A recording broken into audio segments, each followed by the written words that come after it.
Salut tout le monde, avant de vous laisser avec l'épisode du jour, je voulais vous parler d'Artae Immobilier. Artae Immobilier, c'est une société que j'ai fondée il y a quelques temps et qui produit aujourd'hui ce podcast. Alors si vous voulez vous lancer et investir dans l'immobilier, comme moi depuis de nombreuses années, c'est la bonne décision évidemment. Je ne vous l'apprends pas, vous savez, vous connaissez mon appétence à l'investissement locatif, on en parle beaucoup sur ce podcast. Mais peut-être que vous n'avez pas forcément de temps à y consacrer, peut-être que vous n'êtes pas sur place, peut-être que vous avez peur de faire des erreurs, peut-être que vous souhaitez simplement accélérer dans vos investissements et aller plus vite en déléguant. Je pense qu'on est fait pour se rencontrer et échanger sur ce sujet-là, avec moi directement ou avec mon équipe. Et pour réaliser votre projet sereinement, Artae vous accompagne avec une offre clé en main, spécialement conçue pour les investisseurs. Artae Immobilier, c'est une agence spécifique pour les investisseurs, 100% dédiée à eux et à l'investissement locatif.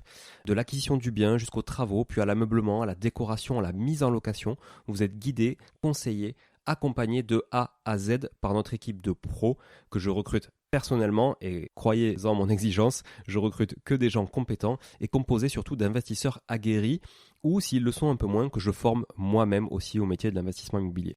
Optez pour les étapes dont vous avez besoin sans problème, bénéficiez de l'accompagnement qui vous correspond. On est aussi votre coach tout au long de ce projet, vous montez en compétences grâce à nous, c'est du clé en main, c'est de la délégation, mais ça vous permet aussi de monter en compétences. Vous pouvez nous confier la recherche du bien, vous pouvez nous confier uniquement les travaux, l'ameublement, la déco. C'est vraiment un accompagnement et un service sur mesure. Alors, si vous voulez en savoir plus, n'hésitez pas à vous rendre sur le site artae.imo, vous trouverez quelques informations à ce sujet. Sur le site également aussi investiratoulouse.com pour ceux qui voudraient investir en région toulousaine, mais on n'est pas basé qu'à Toulouse, donc on peut aussi vous accompagner ailleurs. Mais ça vous permettra de voir un petit peu la qualité aussi de réalisation qu'on peut produire pour votre compte. Et puis aussi à nous suivre évidemment sur Instagram, Artae Immobilier, très simple, ou sur LinkedIn, Artae Immobilier. On partage aussi pas mal de réalisations qu'on fait, en tout cas pour le compte de nos clients.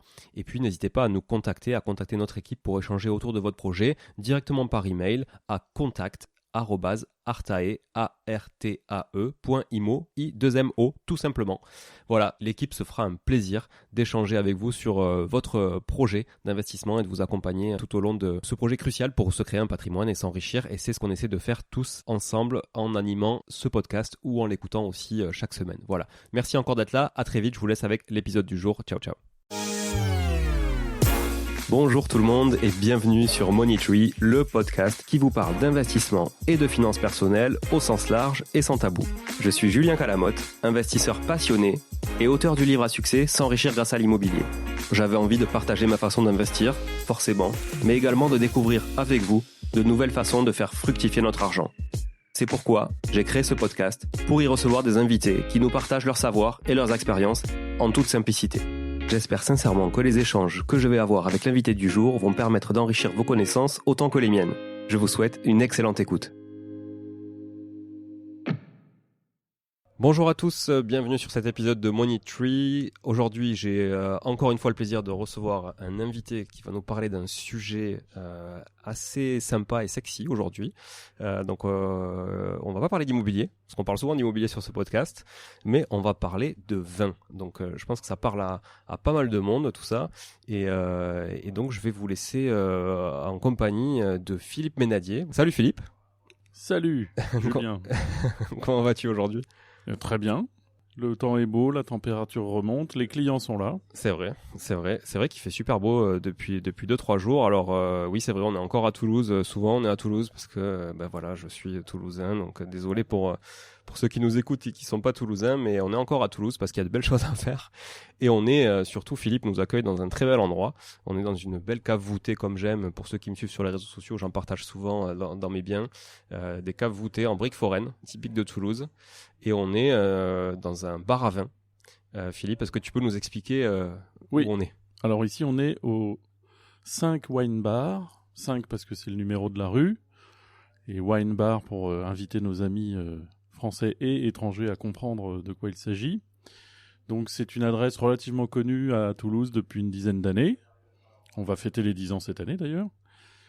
Donc ça s'appelait le numéro 5 et ça s'appelle désormais le 5 Wine Bar. Voilà. Ok, j'ai toujours hésité effectivement, le 5, le numéro 5. Le 5, le wine. Ok, Bon, il a ce bar à vin, il a très bonne presse et c'est aussi pour ça que je me suis permis de te contacter puisque vous avez été élu plusieurs fois meilleur bar à vin du monde.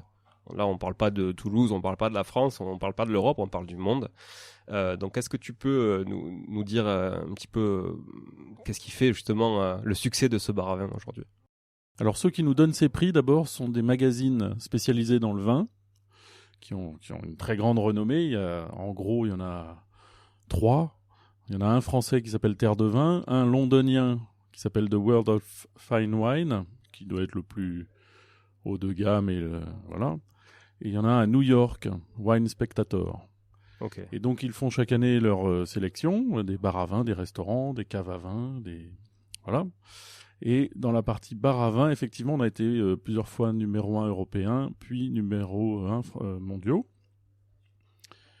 Leur critère, essentiellement, c'est le nombre de références qu'on propose, d'une part, et ensuite le fait qu'on les propose au verre, ce qui est notre spécificité ici. On a des machines œnomatiques, qui sont comme des distributeurs de vin, qui permettent de goûter des grands crus au centilitre, ce qui fait moins cher que d'acheter une bouteille pour ceux qui peuvent pas ou ne veulent pas s'offrir ce type de bouteille. Et ça permet de goûter beaucoup de choses pour suivre un repas ou bien pour se fabriquer une petite dégustation personnelle et se faire une idée. Donc c'est sur ces critères-là qu'on est souvent primé. Voilà. Est-ce qu'on les crache ici les vins ou est-ce qu'on les boit? Alors toute l'équipe de sommellerie et moi-même, lorsqu'on goûte, comme maintenant un peu avant l'ouverture, on reçoit beaucoup de monde qui vient nous faire goûter des vins, on crache. Et c'est plus raisonnable. Pour des raisons de volume. Voilà, à un moment ça n'irait plus. Ouais. Plus du tout, puisque un bon sommelier ici goûte 30 vins différents tous les jours. Ah oui. Et en soirée, bien sûr, on fait comme on veut. Il y a des crachoirs disponibles, mais on boit. La plupart des clients souhaitent déguster intégralement le vin. Ils ont bien raison. Ok, très bien. C'est un bon tour d'horizon du bar à vin, en tout cas du 5 ici. Est-ce que toi, tu peux nous en dire un petit peu plus sur ton parcours? Qu'est-ce qui t'a amené à racheter Oui, tout à fait. Je l'ai racheté il y a presque 4 ans. Et donc, à l'origine, moi, j'ai une formation école de commerce. J'ai fait HEC. J'ai travaillé 2 fois 10 ans dans des grosses boîtes. Une fois, c'était une dizaine d'années Peugeot et une dizaine d'années Kiloutou, des fonctions commerce, marketing, management, jusqu'à être directeur régional de Kiloutou à Toulouse. C'est comme ça que je suis descendu habiter à Toulouse il y a une douzaine d'années. J'y avais des origines, mais j'y avais jamais habité.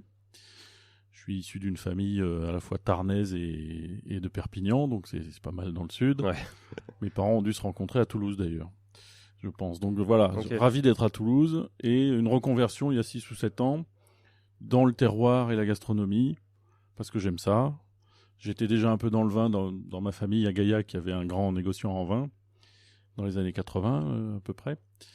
Et voilà, donc j'ai saisi l'opportunité ici parce que j'habite le quartier et je venais d'ailleurs comme client un petit peu.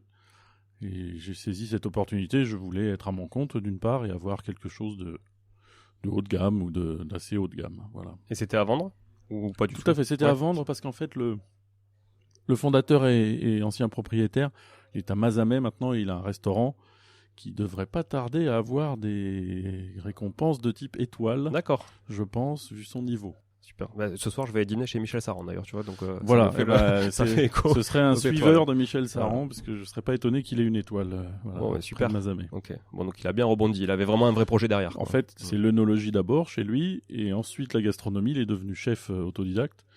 Moi, je ne suis ni grand chef ni grand sommelier, mais j'aime les deux, et je suis plutôt parti de la gastronomie pour aller plus vers le vin ces derniers temps. Donc là, tu t'es entouré de compétences, du coup. Absolument, on garde l'équipe d'origine, Ouais. on forme les gens. On a gardé le premier sommelier que j'ai, qui est chef sommelier, il a été formé ici. On a des apprentis, on les conserve. Voilà, donc l'idée c'est de capitaliser sur des compétences, mais qu'on connaît bien, locales. Et en cuisine, 2 jeunes chefs qui ont roulé leur boss dans tout Toulouse, d'ailleurs chez Saran en particulier. Voilà, donc ils savent faire des petites choses sympathiques. Sans que ça soit un grand menu gastronomique, c'est bistronomique et de qualité. Oui, on est là pour le vin avant tout et on peut se restaurer aussi également, c'est ça? Exactement. Ouais. Bon, si vous venez à Toulouse, en tout cas, pour tous ceux qui nous écoutent et qui ne sont pas d'ici, passez aux 5 rue de la Bourse. On est en plein centre-ville. Et pour ceux qui sont d'ici, si vous ne connaissez pas le wine bar, c'est le moment de venir au 5. Donc ce podcast, comme je te le disais, Philippe, il traite d'investissement et de finances personnelles. Donc on a des gens qui sont très intéressés et qui nous écoutent sur comment investir leur argent, quoi faire de leur épargne. Et il y a un sujet que je voulais vraiment traiter, c'était investir dans le vin, parce que pour que je le précise, toi tu le sais, mais que je le précise aux auditeurs, je n'y connais absolument rien en vin. Donc je suis vraiment un novice et je pense que je suis la bonne personne là aujourd'hui pour démocratiser ça avec toi, parce que je vais vraiment te poser des questions de noob complet. Donc alors, déjà, comment on peut investir dans le vin aujourd'hui ? C'est quoi qui s'offre à nous pour investir dans le vin ? Alors c'est un marché qui a considérablement progressé, qui s'est ouvert dans le monde entier. Avec une variété d'acteurs qui est devenue gigantesque, donc c'est foisonnant. C'est sans doute assez difficile de s'y retrouver lorsqu'on n'est pas professionnel ou quand on débute. Alors clairement, pour réussir un investissement dans le vin, c'est pas toujours évident, sans doute parce que pour beaucoup de choses, les places sont déjà bien prises. Si je remonte un peu dans le temps, il y a une vingtaine d'années, il y a eu la grande mode des primeurs, des grands Bordeaux. Ça marche encore un peu, mais les prix sont devenus totalement cinglés et inabordables. Primeur, c'était quoi du coup au Alors départ, un primeur, le fonctionnement ? le primeur, c'est vous êtes au mois de septembre à Bordeaux, vous récoltez du raisin, vous en faites du vin dans les semaines et les mois qui suivent, et dès le printemps suivant, on vous vend les futures bouteilles qui ne seront mises en bouteille justement qu'un an ou 2 ou 3 après. D'accord. Ça permettait pour des jeunes cadres dynamiques, comme j'étais moi-même il y a 20 ans, d'acheter du vin pas trop cher et de taper dans les grands crus. Typiquement, acheter les vins des années de naissance de vos enfants, par exemple, ou de vos petits-enfants. Pour vous donner une idée de tarif, on achetait du Lafite Rothschild ou des vins comme ça à 80 € hors taxe en primeur en l'an 2000 ou en 2002 ou 2003. Aujourd'hui, la même bouteille en primeur, on l'achète 600, 700 €, quoi. Ok. Donc c'est vraiment pour des gens qui ont les reins solides, d'une part, et d'autre part, le multiple de retour sur investissement va pas être tout à fait le même. Ouais. Voilà. Donc il y a tout ce côté très grand cru, à part si on veut vraiment se faire plaisir en ayant un horizon lointain, en se disant dans 20 ans j'en ai acheté 2, j'en revends une et je bois l'autre en famille pour les 20 ans du petit. C'est difficile de réussir sur ce créneau-là, à mon avis. Ok.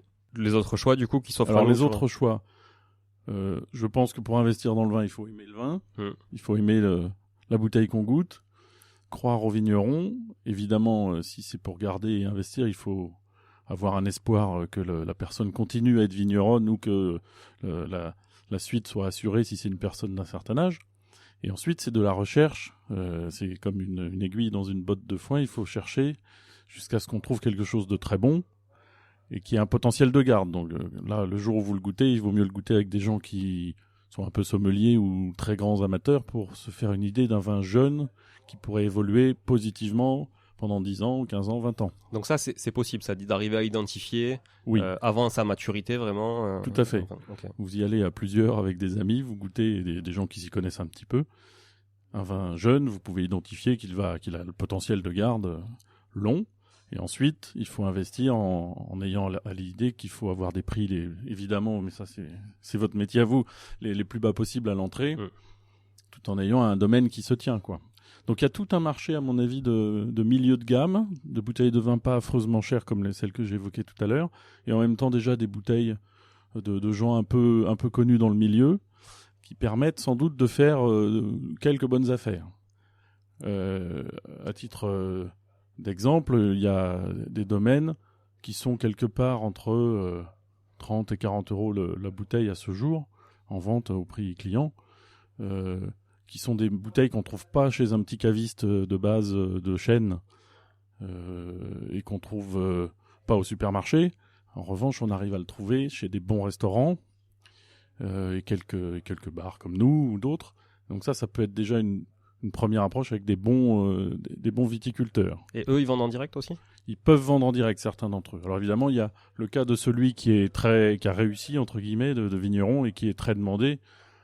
Lui, on a du mal à rentrer, il faut toucher une allocation. D'accord. Et ça, c'est plutôt réservé aux grands restaurants. Nous, on arrive à en avoir aussi. Voilà.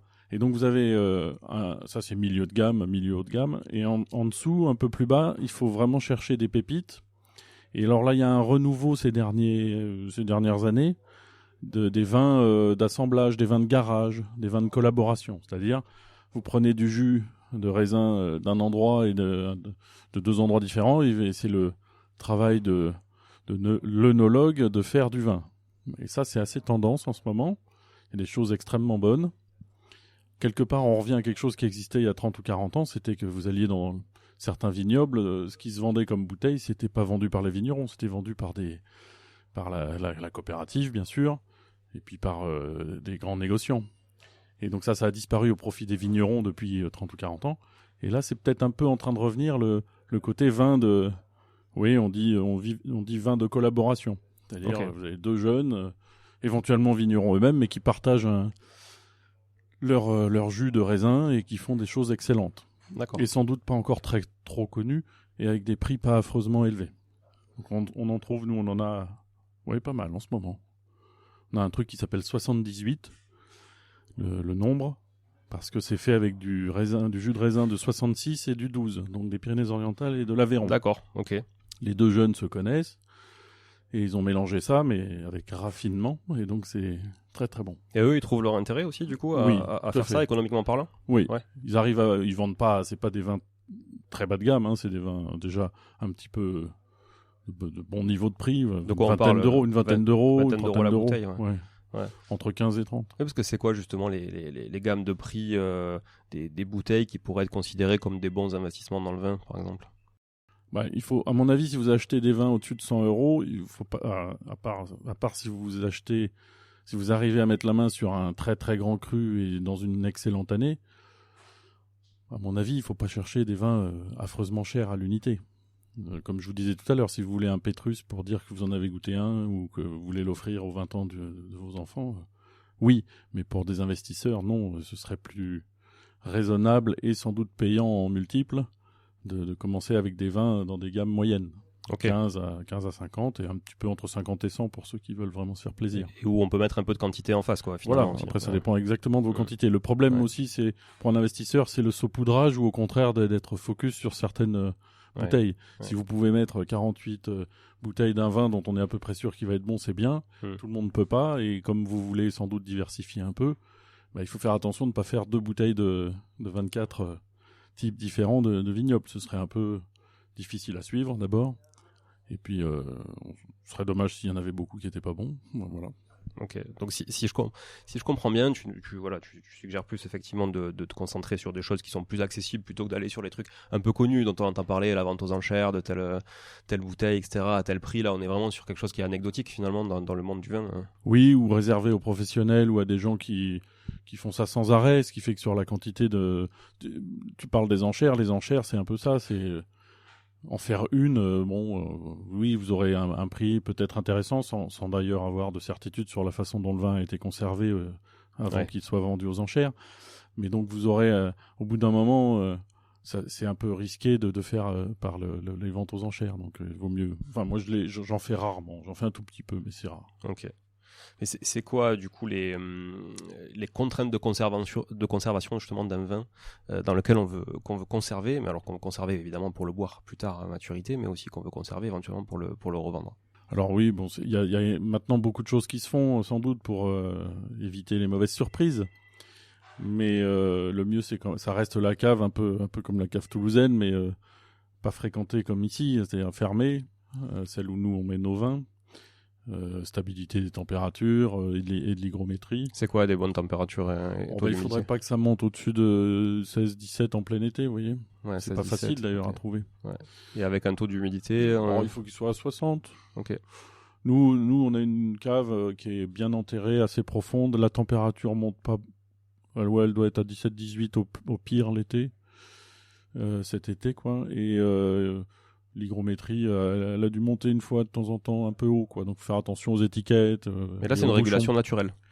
Si vous l'avez, c'est formidable. C'est ça, à mon sens, c'est le mieux. Ensuite, vous avez des systèmes. C'est pour ça que je disais qu'il y a beaucoup de choses. Il y a évidemment des frigos de conservation de toutes les tailles mais ça rajoute un coût assez élevé à l'investissement. Si vous comptez ça dans votre investissement, ça diminue d'autant le retour. Ouais, ok.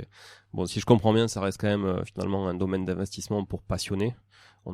Oui, à mon sens, quelqu'un qui viendrait comme ça par hasard, difficile de réaliser quelque chose de bien. J'ai entendu parler d'investissement dans des domaines, tu vois, vraiment dans des vignobles. J'achète une partie finalement un peu du business de la personne qui produit le vin. Qu'est-ce que tu en penses de ça? C'est quoi les possibilités?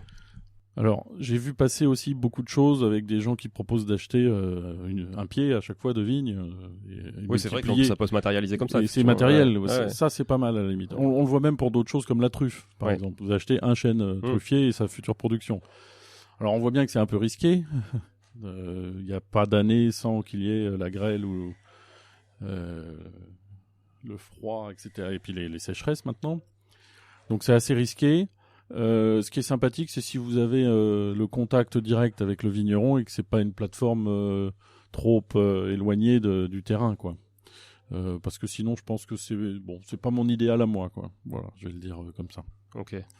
Après, les autres types d'investissements, si c'est direct parce que vous connaissez ou vous êtes amené à rencontrer un vigneron et qu'il cherche des investisseurs, ça me paraît pas mal. Mais il faut vous miser sur quelqu'un et voilà, il y a la prise de risque. Il faut qu'il soit jeune mais déjà expérimenté.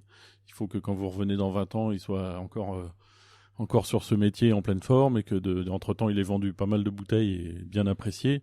Donc voilà, c'est une belle histoire là par contre. Moi, il faut y passer un peu de temps avant de pouvoir faire l'investissement. C'est peut-être aussi ça une des difficultés pour les gens qui investissent vraiment dans pas mal de choses. C'est qu'ils n'y arriveront peut-être pas à passer tout le temps qu'il faudrait toute leur journée à ça, sauf si c'est la passion qui les prend. Oui, et puis là, j'ai l'impression qu'on est quand même plus proche du private equity, où on va vraiment prendre une participation dans une société. Oui, alors ça reste des sociétés assez simples, heureusement. Donc, en termes de formalisme et de complexité, ça irait. Mais le pari en termes de risque, il est un peu comme le private equity, oui. Ouais, ok. Est-ce que tu, avec le recul que tu as dans le monde du vin, est-ce que tu as vu des changements au niveau justement marketing, communication dans les différents domaines qui ont fait que un vin qui est pas foncièrement bon en fait pour les connaisseurs le devient grâce à son marketing? Eh ben oui, c'est un peu tout le temps ça. Et notre jeu à nous dans un bar à vin de bonne tenue, comme ici, on essaye en tout cas. Meilleur du monde plusieurs fois d'affilée, c'est quand même bonne tenue. Merci. Mais on essaye d'éviter cet écueil-là. Je vais vous donner un exemple. Je suis allé il y a 2 jours à Paris pour le salon des vins Wine Paris. Et c'est gigantesque. Et il y a tout. Donc vous avez depuis le vin de supermarché qui est un assemblage sans trop savoir ce qu'il y a dedans, jusqu'aux très grands crus qui sont encore un peu présents, et des tas de nouveaux investisseurs et nouveaux partenaires du métier. Il y a vraiment de tout, donc c'est difficile de s'y retrouver. C'est extrêmement difficile. Donc voilà. Donc nous, on cherche des vins de bonne tenue. Et après, il y a une tendance que je vois un petit peu en ce moment, c'est les vins. Évidemment, vous en avez entendu parler, c'est les vins nature ou les vins de garage, on dit. Nature, c'est quoi leurs caractéristiques? C'est qu'on n'a mis aucun produit chimique dedans, ou quasiment aucun, entre le jus de fruits et le vin dans la bouteille. Donc ça, maintenant. À une époque, on disait personne n'en voulait, mais en fait, maintenant, ça c'est assez bien rentré dans les mœurs. Pourquoi personne n'en voulait? Il y a une différence de goût, de texture? Oui. Comme le vin bio, d'ailleurs, au début du vin bio. Au début du vin bio, c'était des tout petits vins qui n'avaient pas beaucoup de droiture, hein, qui étaient déviants, on dit, dans le métier, qui avaient plein de petits défauts et qui apparaissaient assez vite. Là, ça s'est beaucoup amélioré. Nous, on n'en fait pas spécialement la publicité, et les vignerons pas toujours non plus d'ailleurs. On doit avoir 35 ou 40% de la gamme qui est en fait bio. D'accord. Ah ouais. C'est juste qu'il y en a qui mettent pas l'écusson bio.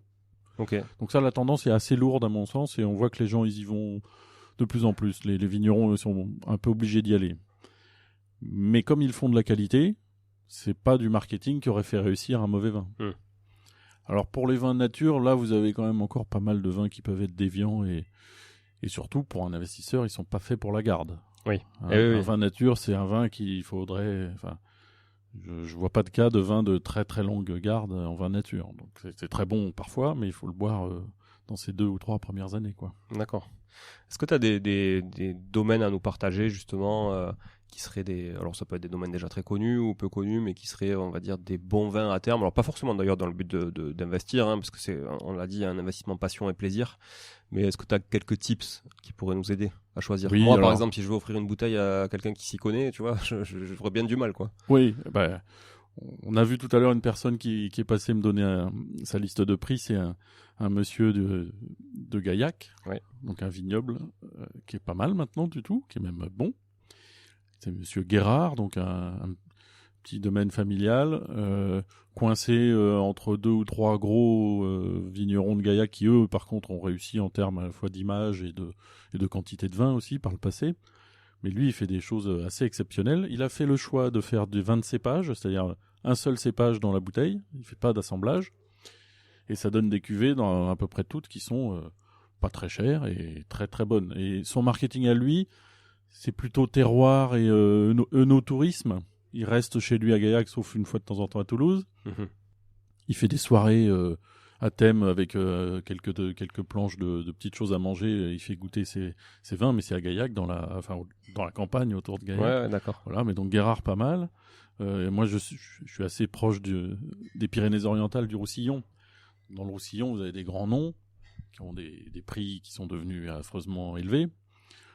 On parle souvent ici du domaine du Clos des Fées, par exemple, qui a une cuvée qui s'appelle la Petite Sibérie, qui est à plusieurs centaines d'euros. Donc ça devient compliqué d'en acheter d'abord pour le boire, et puis ça devient un investissement onéreux. Et ça, quels que soient les millésimes, du coup, le prix, une fois sur cette cuvée-là, oui, ça reste. Une fois que la cuvée est pricée, oui, il y a. Ça reste. Ouais. Dans le Languedoc, par exemple, il y a le cas très connu de la Grange des Pères. La Grange des Pères, c'est devenu un prix de Grand Bordeaux. On n'en trouve quasiment plus. Il faut être sur les rangs pendant 10 ans, même pour des professionnels, pour en avoir en sortie de chez le vigneron.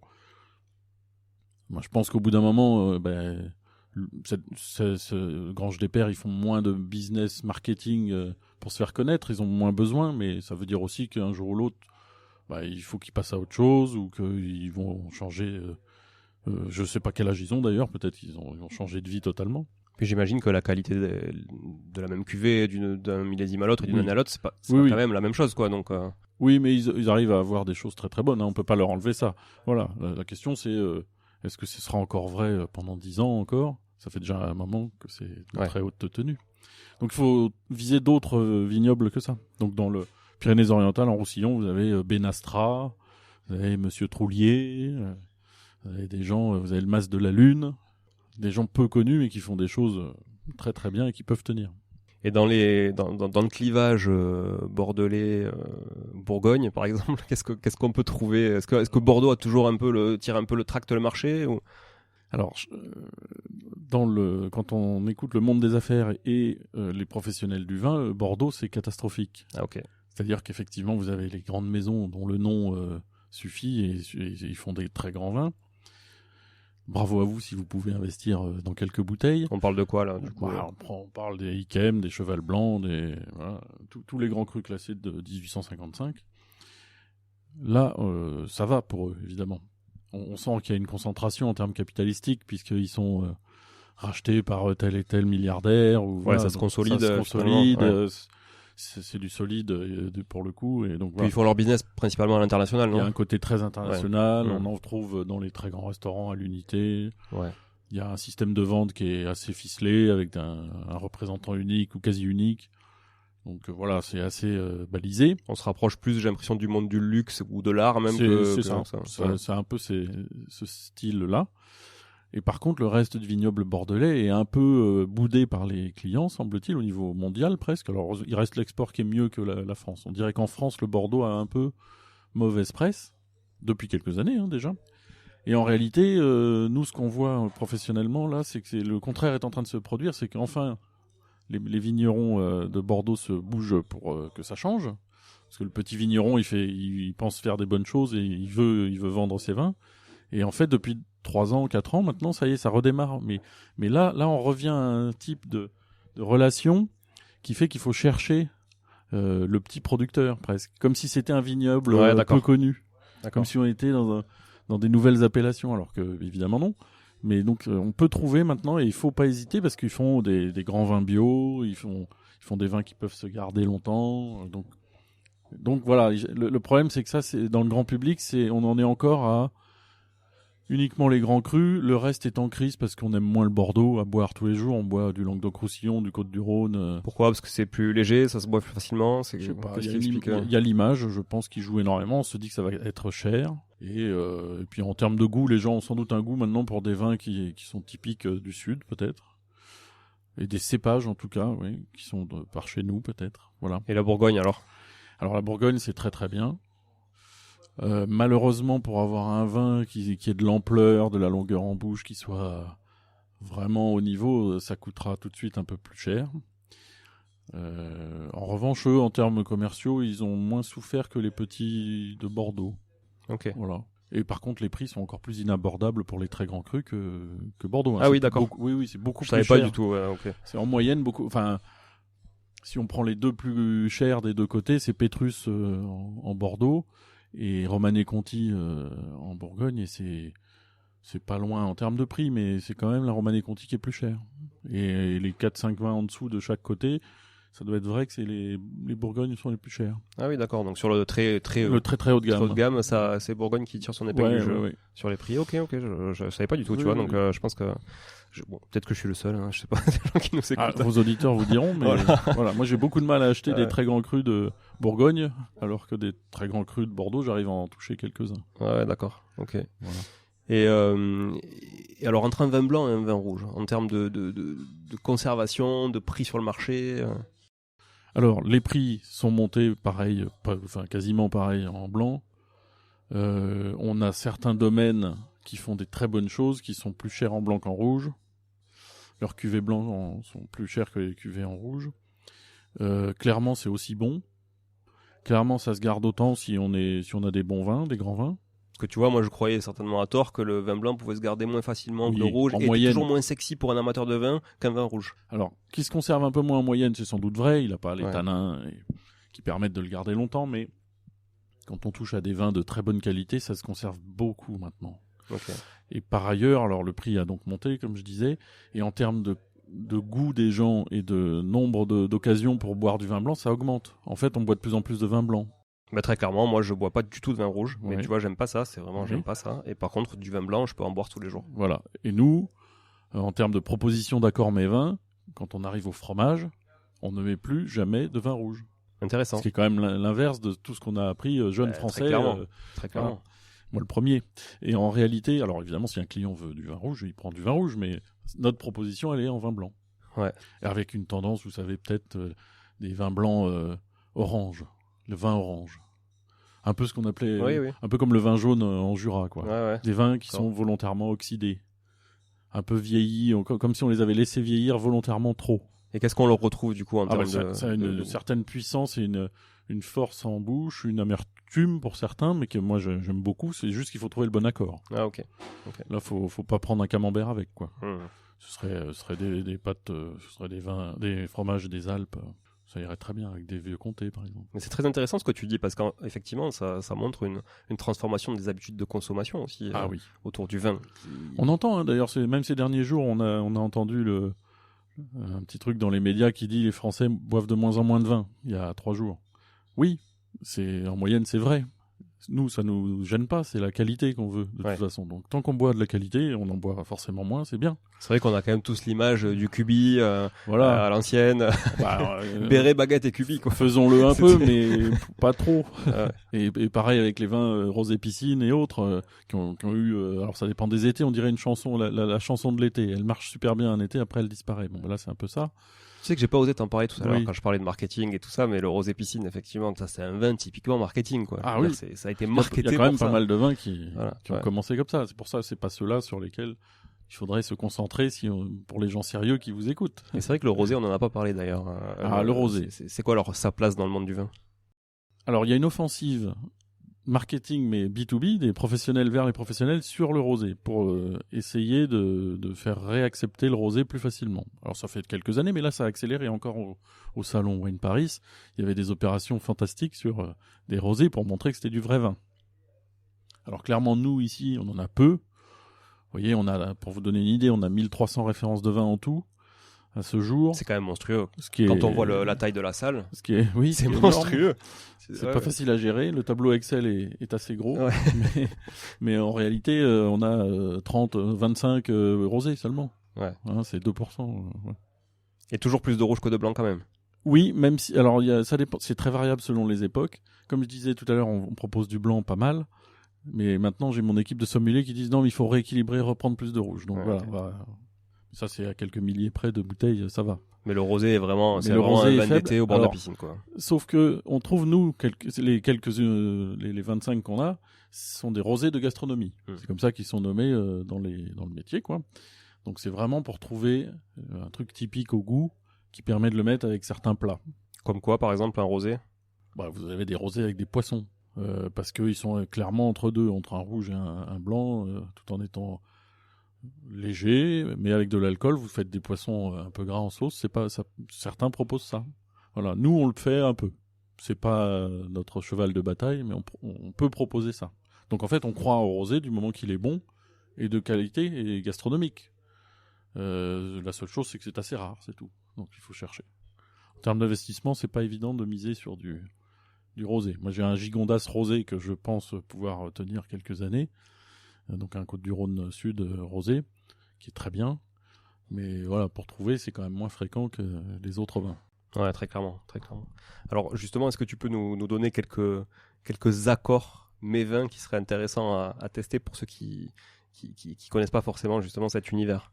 Alors comme je disais tout à l'heure, déjà il faut penser qu'au moment du fromage, vous mettez que du vin blanc. Alors évidemment, moi j'ai un faible. Je parlais des vins faits en collaboration. Là, il y a les vins des messieurs Gagnepin et Risoul, qui sont plutôt basés vers Avignon, quoi, le Rhône Sud, mais qui font des mélanges tout autour de là, hein, des Cévennes, du Languedoc, du Côte-du-Rhône, et Provence et Corse même, ils font. Et ils ont un vin blanc ou deux là. Vous prenez ça avec le plus vieux comté possible que vous trouvez. C'est à tomber par terre. C'est merveilleux.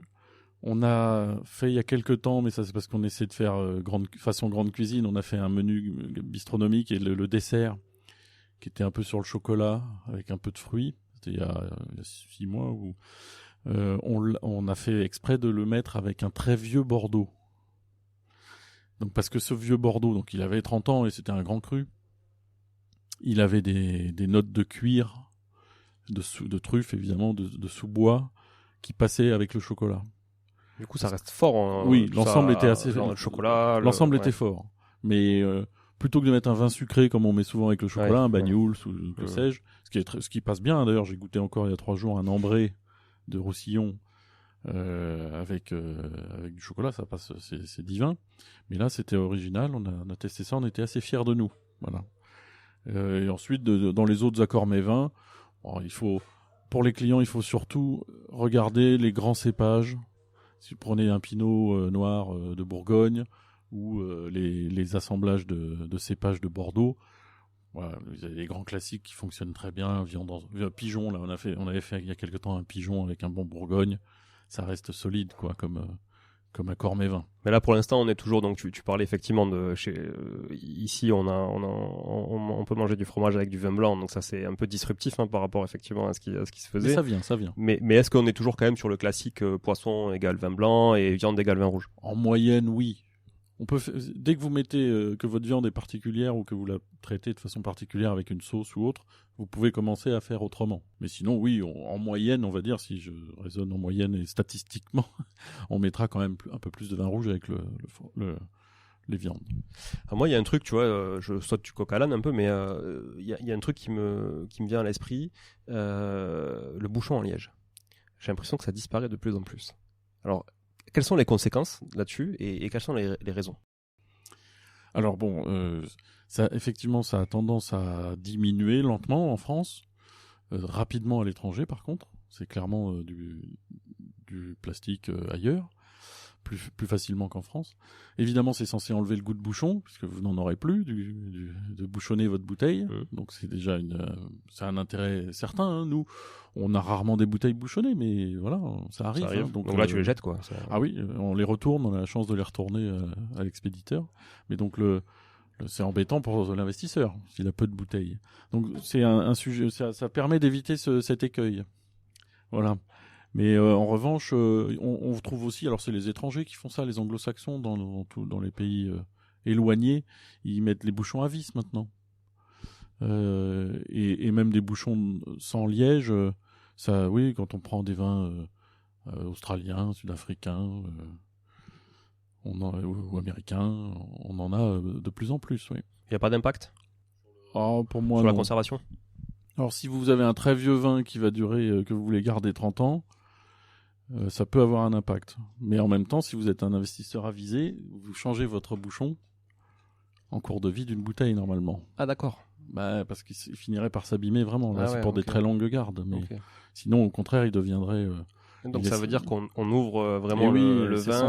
c'est censé être fait. Alors, on ne doit pas être nombreux à le faire, mais Ok. Ah ouais, on est censé faire attention à ça. Parce que de même que l'étiquette, évidemment, doit être préservée bien sûr. pour prouver le vin. Donc, Mais on peut changer le bouchon quand même. Ok, ouais, d'accord. ouais. Et donc, sinon, on met du film plastique autour de la bouteille pour les étiquettes. Parce qu'au bout de 20 ans, on les lit plus. Ouais, Voilà. c'est clair. Mais donc voilà, donc pour le bouchon, c'est une évolution. Moi, j'ai aucun problème aujourd'hui à me dire ce vin est très bon et pourtant j'ai dévissé un bouchon en métal ou ouvert un bouchon. Oui. Intéressant parce que moi j'aurais cru le contraire, comme ça je trouvais que On a des très bons, des très grands vins de l'Ouest américain, l'Oregon en ce moment par exemple, qui sont comme ça. Ou beaucoup de vins de. Et d'ailleurs, je conseille, comme le territoire à explorer, c'est un peu le nord de l'Europe. C'est magnifique. Ah ouais. Ils ont des très bons vins, l'Allemagne, l'Autriche, la Suisse, le Bugey et la Savoie en France. On monte même un petit peu plus au Danemark, là, ces temps-ci. Ah ouais. Oui. Mais donc, pour ce qui est de l'Allemagne et l'Autriche, c'est délicieux. C'est des cépages qu'on connaît un peu parce que souvent, en blanc, ils ont du Riesling ou en rouge, ils ont du Pinot Noir. Donc, on les connaît en France aussi, en Alsace et en Bourgogne. Ou ailleurs, d'ailleurs, mais enfin, essentiellement là. Et c'est très bien, quoi. C'est bon et c'est pas grave qu'ils aient ce bouchon-là. Vous prenez un plaisir dingue, les vins sont délicieux. C'est intéressant la transition que tu fais parce que c'est une question que je voulais te poser sur le vin à l'international. Parce que bon, évidemment, le vin français à l'international, il n'y a pas de sujet, c'est vendeur. Mais est-ce que les Français se mettent à consommer de plus en plus de vins étrangers ? Alors dire qu'ils en consomment de plus en plus, à l'achat en grande surface, je ne suis pas certain. En même temps, je suis pas spécialiste de la grande distribution de vin. Mais est-ce qu'ils sont curieux au moins ? Mais la curiosité existe, à mon sens, elle existe dans le CHR, dans le café, hôtel, restaurant. Ouais. Il y a une proposition qui est dans des tas d'établissements, dont le mien, mais qui propose des vins étrangers. Alors quelques cuvées seulement, mais ça suffit à découvrir des vins différents. Oui. Qu'est-ce qu'on pourrait identifier là sur des choses proches de chez nous, par exemple le Portugal, du vin ? Alors, ce qui est difficile parfois sur ces pays-là, c'est que, alors c'est variable, mais il y a des cépages qu'on connaît moins bien. Donc, il n'y a pas 36 solutions, il faudra les goûter et se faire votre idée ou être avec des professionnels, comme nos sommeliers. Qui passent à côté de nous d'ailleurs. Qui font, vous voyez, la mise en place spécifique de nos bouteilles pour que les gens puissent les goûter au verre. Et ouais, celle-là, elle était vide, ouais. Voilà, une bouteille vide, on la remplace. Et ensuite, jusqu'au centilitre, le client pourra goûter. Donc là, vous avez plutôt des vins blancs. Il fait une petite manip de nettoyage. Et donc, on voit qu'à côté de lui, il y a du Maury qui est magnifique. Janière, c'est de Loire. On a une cuvée à nous, du 5 Wine Bar, qu'on vend d'ailleurs en ligne, mais qui est un Pic Saint-Loup blanc Sauvignon, plutôt assez haut, élevé en relative altitude, qui est assez puissant pour un vin blanc. Et ainsi de suite, des vins. Alors, après, c'est régional aussi, le Clos Santeil, les Deux Clés. Faut compter à peu près quel tarif au verre là sur ce self-service. Vous avez des verres à 5 €, des verres à 6 €, et le plus bas est à 3,50 pour notre cuvée. Et ensuite, vous êtes entre 4 et 7 là. Et alors évidemment, on a un vin blanc là-haut qui est un grand Bourgogne blanc qui est plutôt à 30 ou 40 € le verre, quoi. Ouais, donc il y en a pour tout le monde. Exactement, quoi, c'est un peu l'objet. Ouais. Alors on a beaucoup de grands crus, ce qui permet aux gens de goûter un grand cru une fois dans leur vie pour marquer le coup. Oui. Mais on peut goûter les petits vins dont je parlais tout à l'heure à 3-4 €, enfin 4 €, oui, le verre maintenant. Et des vins qu'on a découverts et qui sont testés et approuvés. Voilà. Bon, très chouette, effectivement. Je vois toute la manip en direct. C'est intéressant. C'est pour ça que j'aime bien tourner les épisodes oui. Au sein même on est ravis. des invités. Donc toutes ces bouteilles ont été un peu goûtées avant. Quand il va remettre la nouvelle, il l'aura ouverte, tester s'il y a les bouchonnés, bien sûr, et goûter un petit centilitre pour dire c'est bon, elle n'est pas déviante. Alors nous ici, on a une spécificité, pardon, je te coupe, on met des magnums autant que possible. Alors là, il n'y en a pas beaucoup ici, mais là, il va en mettre un. Parce qu'évidemment, au verre, c'est bien d'avoir un magnum, parce que comme ça dure plus longtemps dans la machine, on change moins souvent. Et puis les vins en magnum, en tout cas pour certains d'entre eux, ça évolue plus lentement en termes de vieillissement. Donc ça peut être intéressant de ce point de vue-là. Et oui, c'est ce que je voyais, c'est exactement la question que j'allais te poser. Effectivement, il y a un magnum là qui le manipule, et après on a des bouteilles En 75. En 75. Mais le Magnum, ok. là, alors si je vois bien d'ici, c'est un Roussillon. C'est de Monsieur Piton, Olivier Piton, qui est plutôt un nom assez renommé maintenant, depuis Ok. pas mal d'années de Roussillon. Ouais. En tout cas, c'est une sacrée installation, hein, avec du pneumatique. Alors voilà, mais ça fonctionne avec un gaz qui n'est pas mauvais pour à la fois la santé et la planète, puisque c'est une petite bouteille de gaz argon, qui est donc un truc très neutre, et qui pousse le vin dans les verres des clients et qui remplace l'air dans les bouteilles par de l'argon, ce qui fait que le vin ne vieillit pas une fois la bouteille ouverte, il ne s'abîme pas, très lentement. Très intéressant. Je vais y venir me déguster du blanc. Ah, mais avec plaisir. Est-ce que on va parler un peu de business. Oui. J'ai cru voir que tu avais envie en tout cas pas envie, mais tu avais amorcé de franchiser le concept. Est-ce que tu peux nous parler de ça? Alors, d'abord, c'était une idée qu'on avait en tête depuis le début. Moi, au moment de la reprise, et même l'ancien propriétaire, on en avait un peu parlé. Voilà, c'était évident que comme ça s'y prête sans doute. Ensuite, il y a eu le fait que je recevais une fois par mois un candidat par mail qui me disait ça m'intéresserait d'avoir un bar comme le vôtre. Ensuite, il y a eu évidemment le Covid, et pendant le Covid, à ma grande surprise, j'ai eu 3-4 mails par mois. Ah ouais. Accélération là-dessus. Les gens Alors, qui cherchaient à se réinventer un peu. Exactement, tout ce qu'on entend sur les gens qui en avaient marre du boulot classique et qui veulent refaire leur vie. Et donc je me suis dit il faut que je m'en occupe. Et donc j'ai payé à grand renfort d'euros des consultants spécialisés. On a bien avancé le dossier, il est tout prêt, tout ficelé. Et donc maintenant on passe à la partie où il faut trouver des investisseurs. Donc s'il y en a qui nous écoutent, qui veulent changer de vie ou faire un bel investissement. Alors c'est pas pour Toulouse, puisqu'on considère pour l'instant dans le modèle qu'un par grande ville peut suffire, sauf à Paris sans doute. Mais voilà, dans d'autres grandes villes de France, on est preneur de candidatures. Et nous, on a quelques candidats qui ont commencé un peu là le boulot là depuis 2 mois. Ils commencent à chercher leur local, à faire les premières démarches bancaires. Voilà. Il y a déjà un premier contrat de franchise qui a été signé ou pas encore? Alors non, on a une réservation de franchise, une réservation de zone. Voilà, un Bordelais. Okay. Et on devrait signer une deuxième réservation de zone à Paris, pour une partie de Paris, avec quelqu'un qui a déjà eu, qui est en couple, mais dont la dame est une sommelière, donc très bien. Donc on a Bordeaux, Paris, et on a 2 candidats pour l'étranger. Ok, chouette. Et là, ça paraît à la fois c'est lointain et fascinant, mais en même temps, ça paraît plus facile vu les conditions de l'argent en France. Et les banques prêtent sans doute un peu moins facilement, etc. Ouais. Voilà. On a des candidats dans des zones comme le Moyen-Orient riche, voilà, et sans doute quelqu'un alors qui est toulousain, mais qui est dans un métier proche entre le luxe, les antiquités, les choses comme ça, et qui aime le vin et qui veut faire la même chose dans une très grande ville, une mégapole sud-est asiatique. Ah oui. Puisqu'il est de là-bas. Voilà. C'est alors il sait pas encore, c'est Bangkok, Singapour, ce type de ville, quoi. Il y a certainement des ouvertures en Amérique du Nord, j'imagine aussi, qui sont alors avec des difficultés locales, hein. Contrairement à ce qu'on pense, nos amis américains ultra-libéraux sont beaucoup plus protectionnistes que beaucoup de gens. Donc c'est compliqué. On avait un candidat, mais il a un peu mis le holà, il fait autre chose. Il était sur Brooklyn, évidemment, c'est tendance à New York, Brooklyn, et il aurait pu s'y mettre. Mais là, je pense qu'il s'est mis un peu tranquillement à faire autrement et autre chose. Donc je suis pas sûr qu'il aille au bout, mais évidemment, à New York, le potentiel est encore gigantesque. En bar à vin, j'ai étudié la question d'ailleurs avec des gens comme Sud de France, qui est la marque des produits du sud de la France, Oui. qui est aidée par la région. Ils ont 2 petits représentants, pas petits d'ailleurs, mais des jeunes diplômés qui sont installés à New York et qui aident concrètement les gens. Donc j'ai fait les premières démarches pour trouver un local, pour avoir un expert comptable, avoir un agent immobilier dans Manhattan. Ah ouais. Donc ça c'est faisable. Par contre, après, pour avoir un prêt bancaire aux États-Unis, il faut pas y compter au début. Il faut venir avec ses sous, propres, ouais. en venant avec un crédit français. Ouais. Compliqué. Il y a déjà une barrière à l'entrée. Ouais. Voilà. Et des prix, tout est évidemment affreusement cher. Il y a même le personnel dont on dit que c'est un peu moins coûteux que chez nous, c'est moyennement vrai. Voilà. Et Montréal, qui est souvent une première porte d'entrée pour les Français qui s'exportent. Alors j'ai des contacts, parce que j'ai la chance d'avoir de bons amis qui viennent, il y a 1 an, d'y partir pour le boulot. Et par ailleurs, j'ai reçu récemment 2 journalistes de Montréal, de Québec même, de Québec-Ville, qui sont dans le vin. Et j'ai un autre contact qui est un viticulteur. Il y a un type qui fait du vin, alors il laisse geler le raisin. Mais donc c'est des vins qui se font des vins de glace. Des vins de glace qui se font un peu dans l'est de la France ou en Allemagne. Ouais.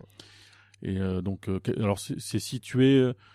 Ma géographie est pas parfaite du Québec, mais c'est au sud-ouest de Montréal quand on va vers le Canada, mais quand on va vers les Grands Lacs, quoi. Ouais, d'accord. Ok. Voilà. Moi, j'ai vécu 5 ans à Montréal, donc je voilà. connais bien le sujet. Exactement. Mais donc c'est tout à fait faisable, effectivement.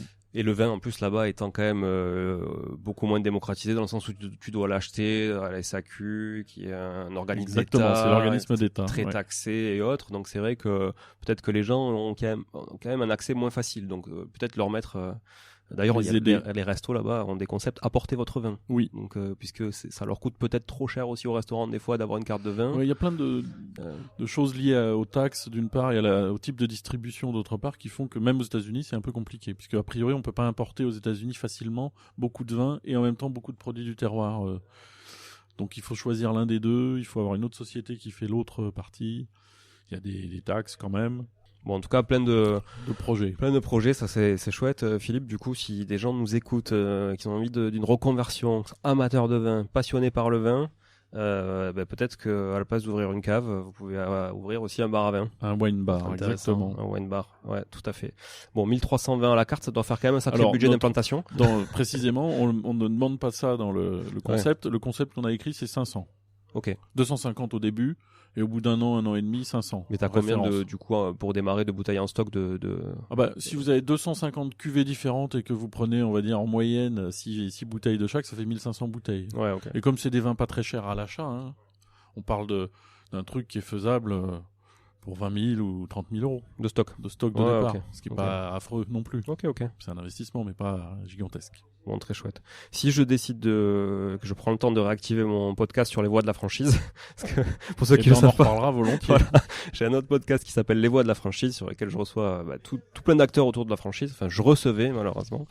Je serais ravi de refaire un épisode avec toi sur volontiers. Ce sujet-là précisément. Bon, merci Philippe. Est-ce que tu veux ajouter des choses avant qu'on se quitte sur cette écoutez, ce sujet passionnant. Si vous passez par Toulouse, venez nous voir évidemment. On a besoin de vous de toute façon, comme tous les commerçants.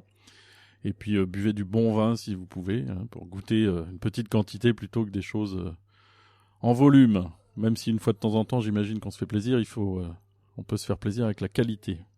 Merci beaucoup pour ces derniers mots. À très vite tout le monde, merci encore d'être là.